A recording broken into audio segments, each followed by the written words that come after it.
Ê, ra cái bay nó coi đâu. Chắc cái tháp. Chạy mà ra vô mà ra luôn. Ở đây bố. Bố anh không? Ủa, ông đi chơi ba mới đấy. Không. Chắc. Ê, Thầy đi, thằng thầy ấy. ba mươi hai. Thầy. Còn ông xui nữa ba. Ba. Còn ông xui nữa ba. Lấy từ ông đi xui rồi ra. Thôi gần thân.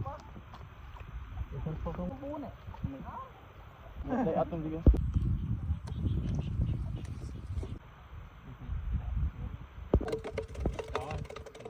Chơi anh sợ rồi.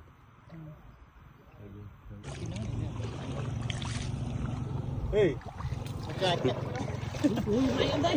Ai chạy ông giống cho á.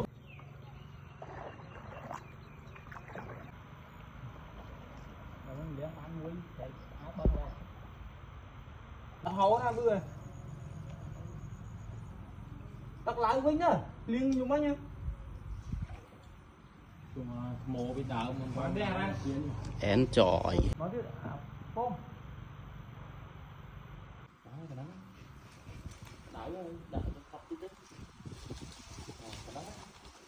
Ôi khỉ. Nè, mày đây cạch cho đây. Cần nó bay lên mang nào. Đó đây. Con thầy cái chồng.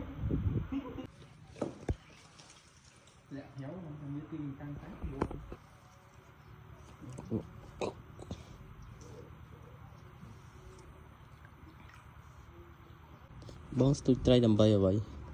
Tôi ao bị phốp lột hộp.